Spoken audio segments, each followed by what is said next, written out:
York, the jewel of the north, situated just below the Yorkshire moors and the dales. An ancient city. These days, it's more famous for ghosts, stag nights, and ferrets.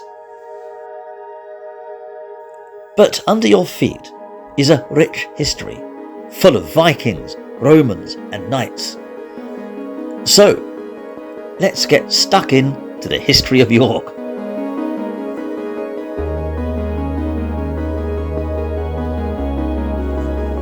With the new king, Henry VII, the Kingdom of England will enter a new era. He's the last medieval king in an age where a new wave of fashions and thinking is washing over Europe, the Renaissance. And York would most certainly embrace this new change. This was also the time of relative peace, as the turmoil known as the War of the Roses was finally at an end. As Henry had wrested the throne from the tyke known as Richard III at the Battle of Bosworth Field. A controversial decision that still reverberates to this day. After all, Richard has many connections with York, loyalties that would not be forgotten.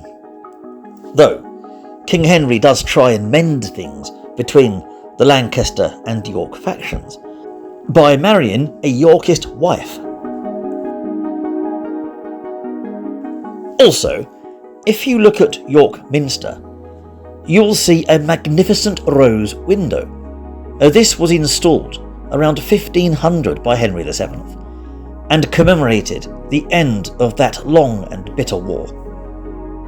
A lot of mending had to be done in the kingdom, and warring factions needed peace. The king himself personally visited York to oversee this.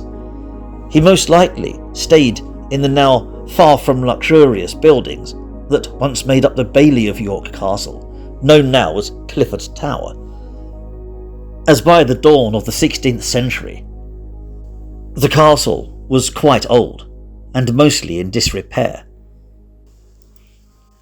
Richard III had some of the buildings renovated, but it was not fit for a king, and Henry himself didn't bother with fixing things. You see, York Castle was being increasingly used as a prison during this time. It had been used as one for centuries by now, but this was becoming its main function.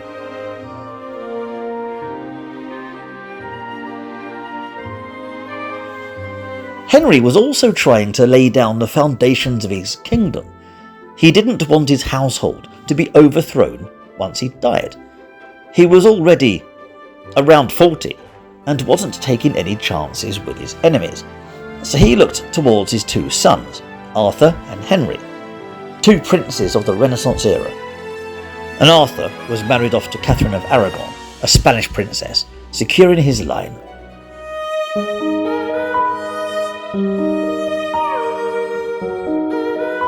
But there would be tragedy. Only 2 years after the rose window in York Minster would be completed, Arthur, his eldest son, and heir to the throne of England, fell ill. He died just before his 16th birthday. He was buried at Worcester Cathedral in, Worcester. Yes, the home of the swords. And young Henry was married to his brother's widow, and would eventually inherit the kingdom, as Henry VII, only in his 50s, also falls to tuberculosis in 1509.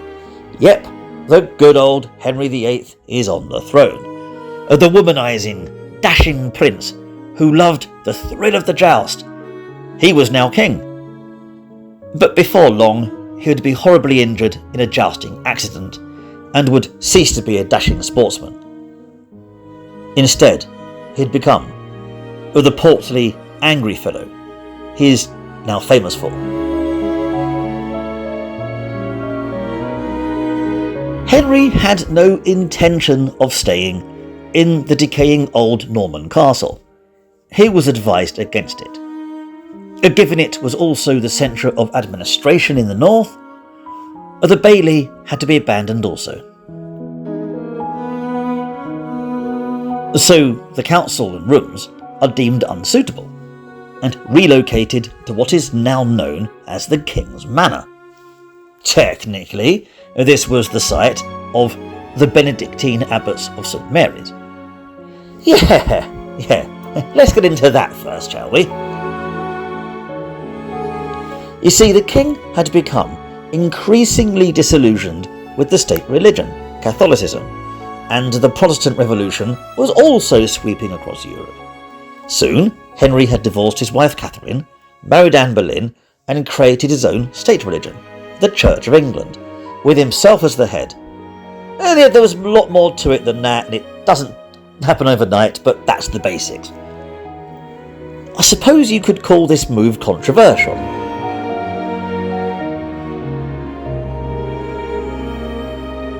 Henry also began the dissolution of the monasteries under instruction of Thomas Cromwell, pretty much shutting them down and in many cases destroying the buildings.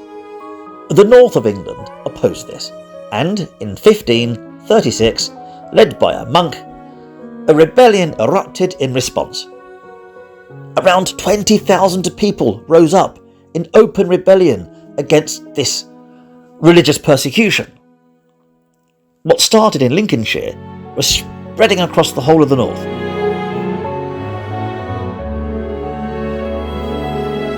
Enter Thomas Askey, a northerner from nearby Selby. He's a barrister, a top lawyer, currently based in London, and a member of the Gray's Inn. Very well to do. He's not shy of a few quid, let's put it that way. Askey decides to leave London and heads back up north, while all the chaos was breaking out.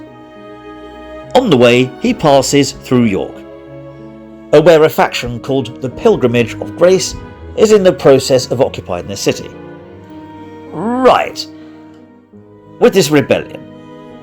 At first, Thomas Askey isn't part of this rebellion, but he soon decides to weigh in.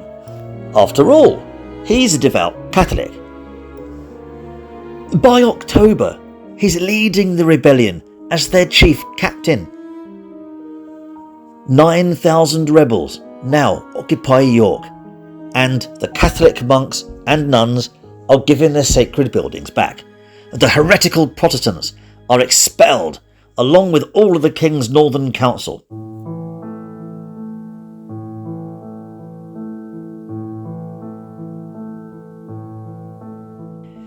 Askey ends up in talks with the Duke of Norfolk, but needless to say, this was a disaster, and Henry has him arrested. Askey, that is, not the Duke of Norfolk.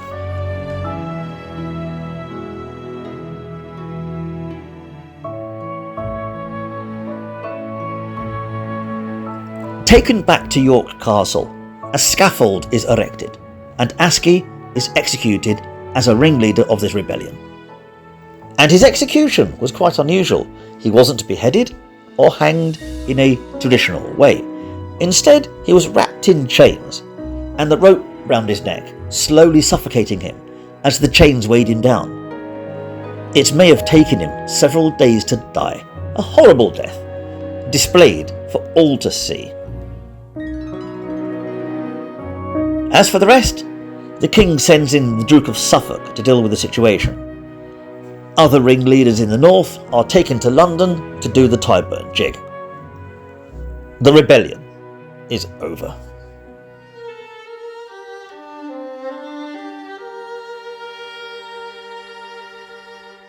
Which brings us neatly back around to the King's Manor, as now the Benedictine monks of St Mary's won't be needing it anymore. So Henry makes it the new base of operations for the council in the north, and the king himself would soon visit here, overseeing said council. As for St Mary's, it now lays in ruins not far from the Roman wall and the museum. The Franciscan friary is also dissolved, It is not a good time to be a monk. Though, once Henry's successor, Edward VI, dies young, Queen Mary takes the throne, and all of a sudden, it was a good time to be a monk. Catholicism was back in fashion. I mean, just look at how happy she is. She is winning the Happy Bunny Contest of the Year. Hooray! Yeah, she's not called Bloody Mary for no reason. She's known for persecuting Protestants and burning people at the stake. But it wasn't all bad, as we tend to focus on the negative point in history. Yes, people were suffering persecution, and not every person burnt at the stake was guilty of anything. But for the majority, all was well. People went to work as normal, and it was church on Sundays. People enjoyed spectacles like the York Mystery Plays, a long-held tradition in the city. The Shambles was a thriving row of shops, and the concept of the Old English pub was evolving into something more akin to what we'd recognise today. Long gone were the alewives who'd brew beer for the locals. Henry VII had created new laws to regulate the drinking establishment, laws which pretty much tried to clean up a business rife with vagabonds and beggars. It was still a far cry from the public house and the laws of the Victorians, but at least he had a better chance of finding a decent pint. Many pubs in York trace their roots way back to these times. Some are even older. The Golden Fleece, which can trace its origins back to the reign of Henry VII. This very building has seen so much over the ages. No wonder it's known as one of the most haunted pubs in the UK. And I certainly found a good few spirits, trust me. Just think, people around the time of Henry Tudor once drank in this very place. Yes, it was mostly rebuilt later, but that's progress for you. Buildings evolve and change over time, and York was shedding its old medieval skin with each passing decade, only marred by the toing and froing of religious persecutions. York had always had a Catholic community, all the way through Henry and Edward persecutions. But this all changes when Mary dies and Elizabeth I takes the throne. She is intolerant of Catholics, and all Mary's pro-Catholic policies are thrown out of the window. The persecutions still continue, only this time against said Catholics.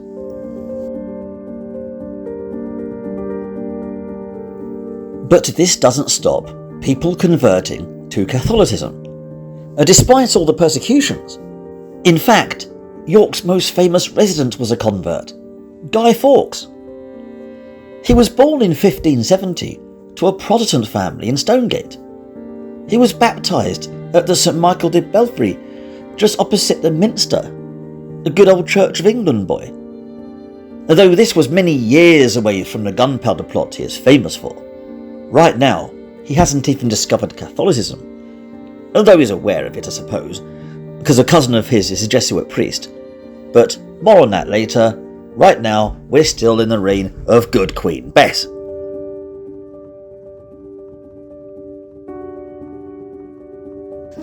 And Guy Fawkes wasn't the only Catholic in town.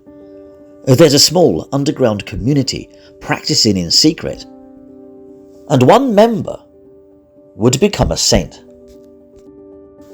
I will introduce Margaret Clitheroe, the daughter of the local sheriff of York, and wife of a butcher who lived in the Shambles. She's also a Protestant, or at least she was, until she converted to Catholicism in the 1570s. Her brother-in-law was a Catholic priest. Not a good thing to be under Elizabeth. Margaret herself was already familiar with the insides of the York Castle prison.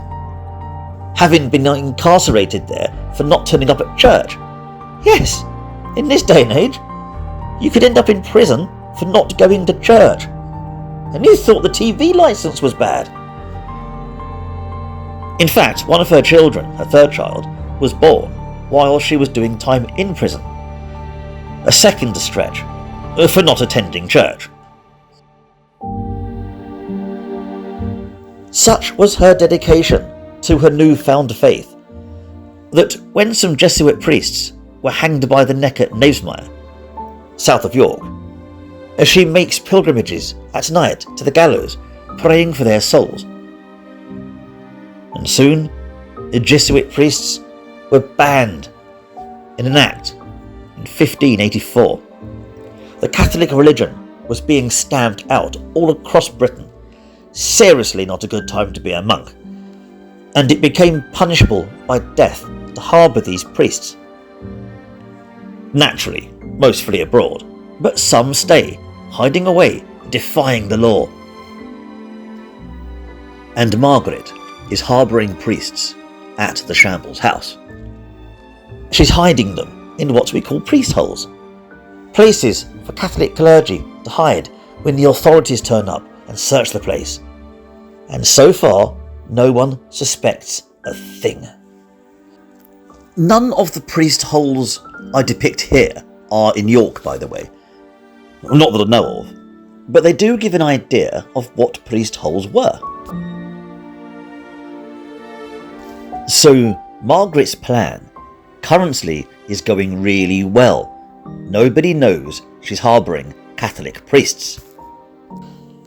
That is until she sends her son to Catholic France to study to become a priest. And now the family has to explain why her son has travelled abroad. Naturally, the house is searched high and low. Unfortunately, Catherine's conspiracy is exposed by a local boy, and the priest hole is found in March 1586. There was outrage, but she refused to plead, blocking a trial, thus not dobbing in her family, who'd no doubt suffer her fate. She's found guilty anyway, and despite being pregnant, she's sentenced to death. No hanging, no beheading, oh no, much, much worse.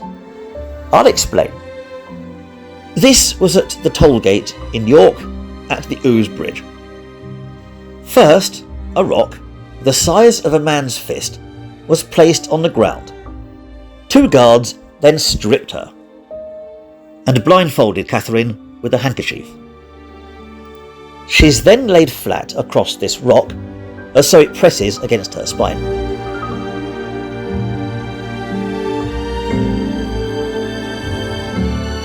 Then, the front door of her house was laid flat against her, pressing her naked body to the stone. And slowly, one by one, rocks were placed on top of the door, eventually getting to the weight of 800 pounds. The weight would eventually break said spine. Her ordeal lasted 15 minutes. This prompts Queen Elizabeth to write a letter of complaint to the city. She's appalled by the execution. No woman should suffer such a fate.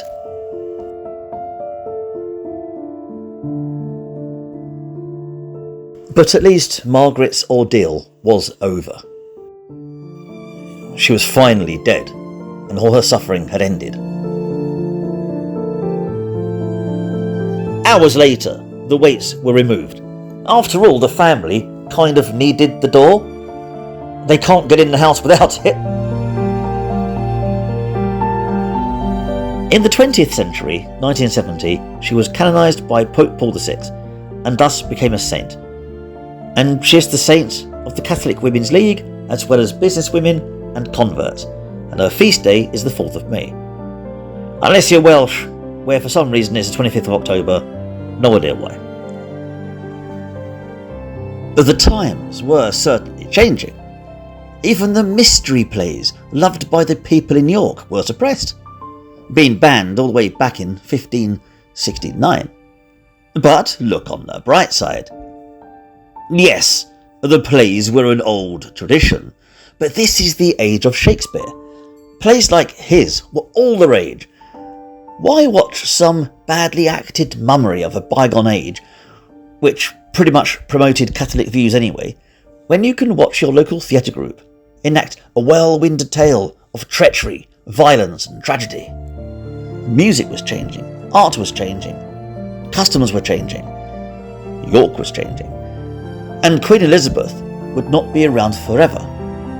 She had no children, so the crown passes to the King of Scotland, James I, ironically the son of Mary, Queen of Scots, who was executed because of her claim to the English throne. Oh, and if any of you out there have an old school Bible with all the these, thys and thous, it's the famous King James version, the old KJV, all because this king, King James, commissioned it.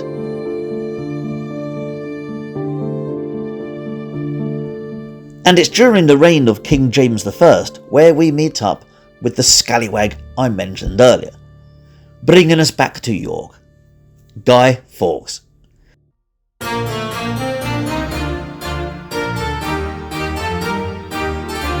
And by the turn of the 17th century, he's in his 30s. He's already discovered Catholicism and headed for London. But as stated earlier, he was born in York. This is his parents' house, as reminded by the plaque. He's Yorkshire born and bred. And this is the house he grew up in, now at the back of a pub called, imaginatively, the Guy Fawkes. You can't enter the actual building itself, just the door of his house. Obviously, you cannot enter the pub. But this is an old building, and you certainly get the idea of where things were and how things looked. As for the pub itself, it's also a hotel, and pretty decent. And it's directly the opposite of the church where Guy Fawkes was baptised. Though, despite what the imagery says, there was no conspiracy going on in York. Well, outside the general Catholic conspiracies of being around in the first place. The gunpowder plot happens in London, where he meets up with all the various other scallywags who made up said plot. A Catholic conspiracy to place tons of explosives under the Houses of Parliament and blow it sky high, along with the King and all the politicians, well, those that bothered to turn up on that fateful day, on November the 5th, 1605. Of course, due to a bungle, he's caught red-handed by the agents of James's spymaster, Robert Cecil. He's tortured badly, brutally, naming the conspirators before being hung, drawn and quartered. A terrible death. Though I will add that he doesn't end up suffering this dreadful fate. You see, by now he'd been tortured so badly he could hardly walk, let alone climb the ladder to his death on the scaffold. He needed help. Soon his neck was in the noose, but he falls, snapping his neck, killing him instantly. The exact reason is unknown, but most likely he saw his chance and jumped, denying the authorities and the executioner the satisfaction of a traitor's death. But for all the viewers who are not from the UK, this is why we celebrate Bonfire Night on November the 5th, which involves burning an effigy of Guy Fawkes and lighting loads of fireworks with a big bonfire. Of course, it's more a representation of things you oppose in current year. It's far more traditional to see politicians like Margaret Thatcher, Tony Blair or Boris Johnson than Guy Fawkes himself. He seems to have been let off the hook in recent years. He's now known as the man, the only man, who's tried to enter Parliament with honest intentions. And though I do remember, as a child, making a guy, complete with mask, and begging "penny for the guy," which is another old English tradition. The mask nowadays, though, is more famous for V for Vendetta and the anonymous hackers. He's pretty much the poster child for anyone with a political gripe. Pretty much two grubby fingers firmly raised at the establishment. And here in York is where it all started. So next time you're on November the 5th, look out for masks like the V for Vendetta, because they'll be out there somewhere. And a lot is going on in York during the 17th century, mostly political, as James passes away at just 58, leaving the crown to his son Charles I. And Charles will have a lot of trouble with Parliament.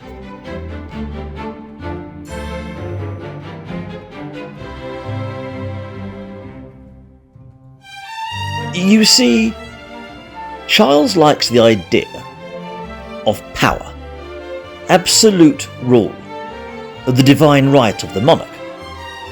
But times are changing, and Parliament is growing in influence.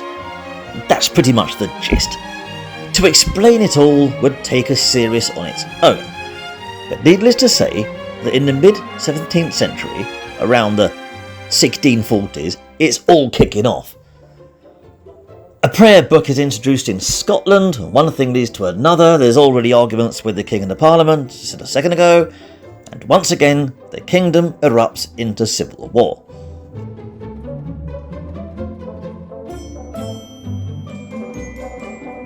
The two sides, the Royalists and the Parliamentarians, are battling for supremacy. Again, there is a lot more to it, and the two sides are often blurred, and it's not every Royalist was a Cavalier, and not every Parliamentarian was a Roundhead. But for simplicity's sake, we've got Royal and Parliamentarian forces. Right. York plays quite a vital role in the conflict nonetheless, and it held forces supporting the king. The tower at York Castle being used now as a military garrison. The walls having been upgraded to house cannons by now. A formidable defence. Now, I said before that the castle was used as a prison during this time. This needs further clarification, as the castle hasn't been a motte and a bailey for quite some time. It's an old renovated tower atop a hill, which houses the military garrison. Opposite the old keep lies the medieval buildings that once made up the bailey. This is the prison, and this is what it's still being used for at this time. Two entirely separate entities, the castle, the prison. And there will be troubles now and then as the state try to separate the two entities. I'll give a quick rundown of some of the developments in York Castle. Under Elizabeth, you see, the castle was deemed unsafe, and was requested to be pulled down. Request denied. James I sold it to a private holder, who then sells it to Henry Clifford. Hence the name, Clifford's Tower. And Clifford pretty much gives it a nice new renovation, as he's not shy of a few quid. So around this time, the tower is used as a military garrison, not a prison and not a royal residence.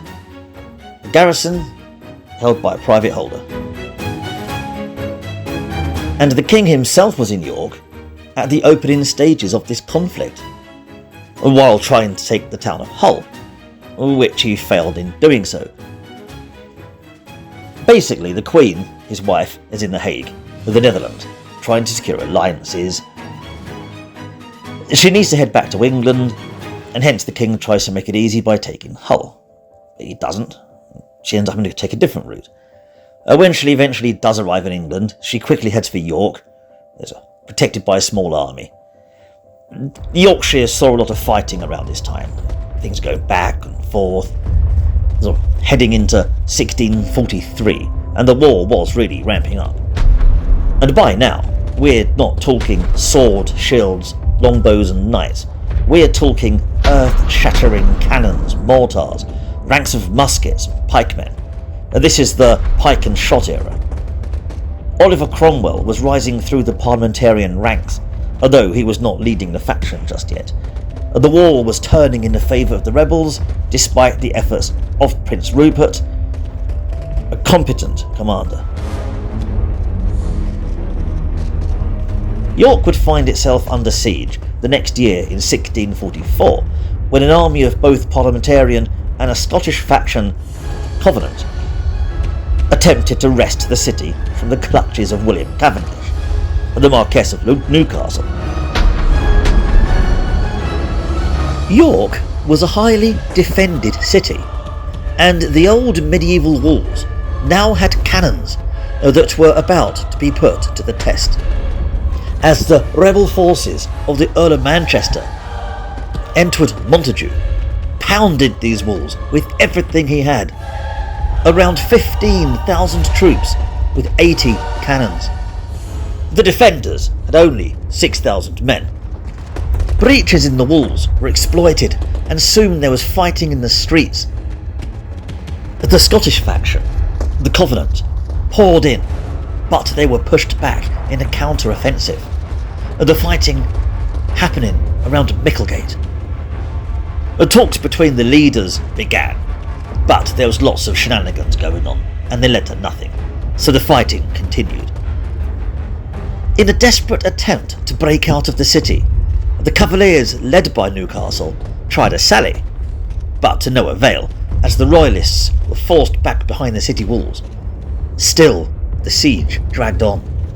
The days passed, with neither getting the upper hand. A new tactic was needed, so the rebels moved some guns to Lemel Hill, setting up a battery there. Here they hammered Walngate Bar, with help from an undermining operation. The walls were breached. Only another counter-offensive had the mine flooded. The Royalists held the city firm. And this was how the siege was. Two sides, pretty much equally matched, locked in conflict. A stalemate. But Manchester wasn't done. Another mining effort breached St Mary's Tower, and there was nothing the Royalists could do but watch as the Roundheads poured through into the city. But Newcastle's men were soon back in the fray, stopping Manchester's men. There was fierce fighting in the streets, along with taunts and shouts between the two sides. Even now, with the breach and the rebel forces within the walls, the battle looked a stalemate, and would have remained so if not for Prince Rupert.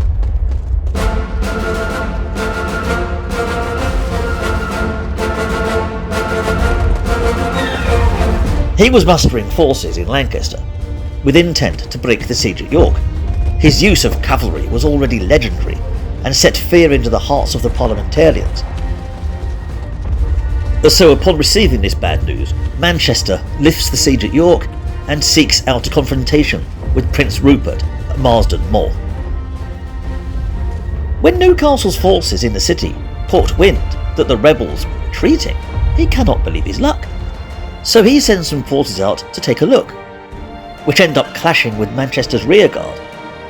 Before long, the Royalists were harassing the Roundheads, a reversal of fortune, and raiding the supplies as they went.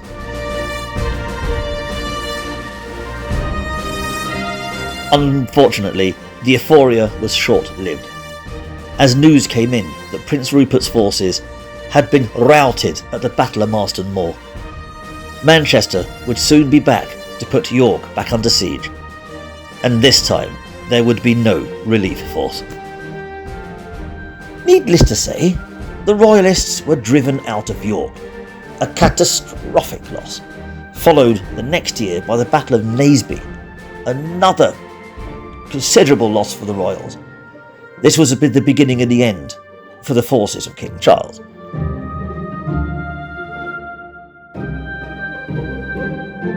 So York's still pretty important in the kingdom, enough that forces are fighting over it.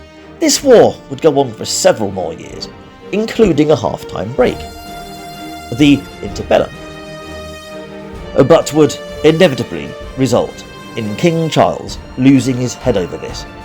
Literally, he is beheaded in London in 1649.